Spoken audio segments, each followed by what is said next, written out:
A woman in her mid 40s recently shared that she kept questioning everything: her job, her marriage, even her health. But what really weighed on her wasn't the questions, it was the fear of acting on them. She'd seen stories of people making bold changes and regretting it later. As a lifelong worrier, she felt stuck. That's what happens when we try to control everything. For women, especially in midlife, this mental tension becomes familiar. We replay decisions, brace for what ifs, and carry stress that was never ours to hold. But once you learn how to stop worrying by letting go of what you can't control, everything begins to shift. So stay with me. I'm going to walk you through the 10 proven ways to reduce anxiety, especially if nothing's worked so far. And if you're new here, I'm Dr. Gayla Gorman, a licensed acupuncturist, naturopath, and author of What's Your Kryptonite? If you'd like to connect with me, use the QR code on the screen or go to drgayla.com/links. On this channel, I'm here to help you reverse the effects of chronic stress so that you can cruise through midlife and beyond symptom free. So let's just start by looking square at the elephant in the room. Should you actually worry? Aren't there times when worrying makes sense?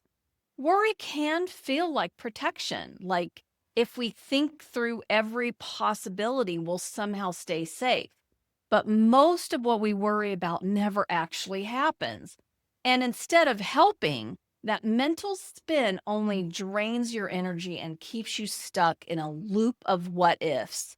It's not about stopping worry completely. It's about noticing when it turns from helpful concern into exhausting noise. So, how do you know the difference between worry and concern?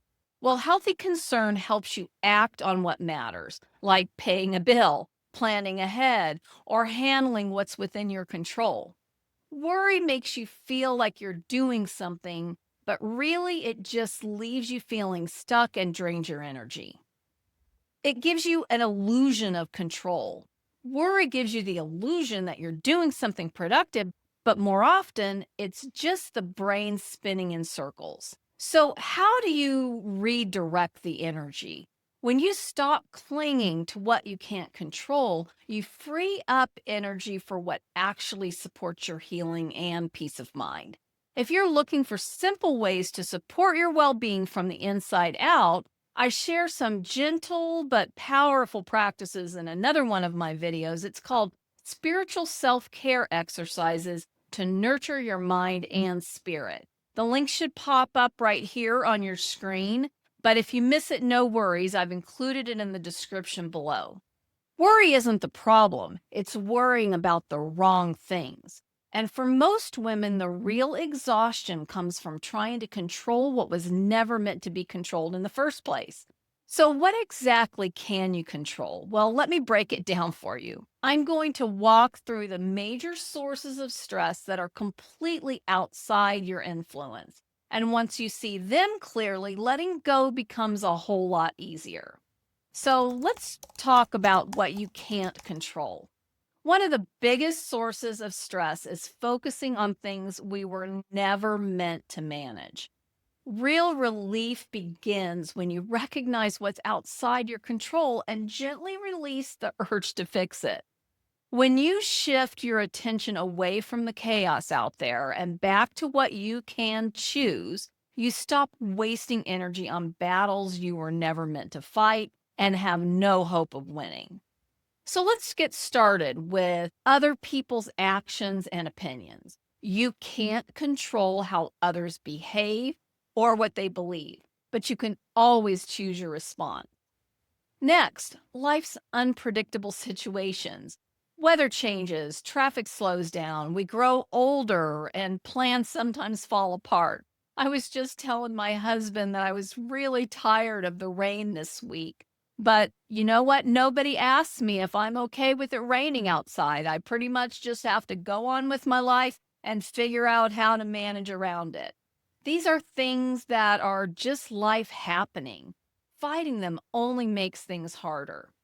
Next, the past and the future. You can't change what's already happened or control what's ahead. What truly matters is what you do right now. A recent study published in Positive Psychology in 2024 found that letting go through practices like acceptance and self compassion lead to greater emotional resilience. This is rooted in ancient traditions. Non attachment helps ease mental rigidity and opens the door to gratitude and peace. So, knowing what you can't control is freeing, but that's only half the equation. And for most women, the real challenge is knowing what to do when worry tries to pull you back into old patterns. So, how do you actually retrain your brain? Well, let me walk you through it. Here are some ways that worry doesn't have to take over your days. With a few small changes, you can calm your mind and let go of what was never yours to hold. These are the simple, gentle ways to help your mind find more peace and worry less about what you can't control. And once you start using them, you'll notice how much lighter everything feels. Accept what you can't change. Worry feeds on what's out of reach, whether it's the weather or someone else's choices. Accepting what is lets you reclaim your energy. Flexibility opens the door to peace. Don't try to read minds. Assumptions are powerful and often misleading. Your brain fills in the blanks with fear based stories. A simple conversation often clears the fog. Clarity calms the nervous system. Return to the present moment. Your mind loves to time travel, rehashing the past and forecasting the worst. But peace only lives in the now. Mindfulness isn't perfection, it's practice. Each return brings relief. Make peace with uncertainty. Life isn't meant to follow a script. Trying to control every twist creates tension. When you stop bracing for disaster, you begin noticing what's already working. Here's the part most women miss. You can practice all 10 of these strategies, but if toxic stress is still running in the background, you'll keep spinning your wheels. The truth is, worry isn't just a mindset problem, it's often a stress problem. And stress creates real physical symptoms you can't ignore. Worrying isn't helping, so let's get to the rest of the ways to train your brain so that you can finally stop constantly worrying. You can start using these today. Let go of the need to please. Worrying about how you're perceived chips away at your confidence. But your worth isn't up for debate. Releasing the need for approval frees you to stand in your truth. Speak it out loud. Worry thrives in isolation. Talking to someone safe without needing them to fix it can lighten the load. Being heard is often the first step toward healing. So take a break from the scroll. Social media distorts reality. One minute you're browsing, the next you're comparing. Unplug and return to your own rhythm. That's where your clarity lives. Write it down. When your thoughts spin, give them a home on paper. This is one of the things that Julia Cameron's practice called morning pages is designed to do. It's 3 disciplined, handwritten pages where you just dump your thoughts onto paper. I practiced this religiously for a couple of years early on as I was developing my mindfulness processes. And some of the insight that came through on the page really just surprised me. And so I really encourage you to try this practice if this is one of the things that you really struggle with. Journaling reveals what's really driving the worry and invites your mind to rest. Shift your focus. What you focus on grows. When you move from fear to curiosity, your body responds. You're not ignoring the hard things. You're expanding your view to include the good. Ground yourself in facts. Worry feeds on the unknown. Truth has a calming effect. When you seek real, reliable information, fear loses its grip, and you remember you're not powerless. Remember that woman in her 40s that I talked about in the beginning of this video, the one questioning everything but afraid to act?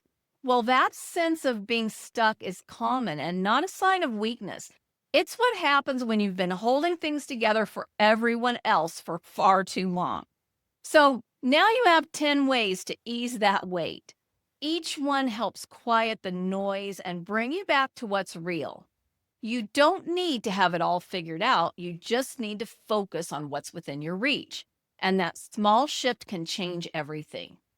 And if your best efforts to live a healthy lifestyle and do all the things you've been led to think are supposed to work aren't getting the job done, you may even be feeling like you take 2 steps forward and 3 back. I have more resources to help you navigate midlife. Just go to drgala.com/links. And in my next video, I'll show you how to manage the toxic stress that's sabotaging your efforts. You can eliminate the symptoms that seem to be piling up in midlife naturally without medication, crazy diets, intense exercise, or any other unsustainable lifestyle hack.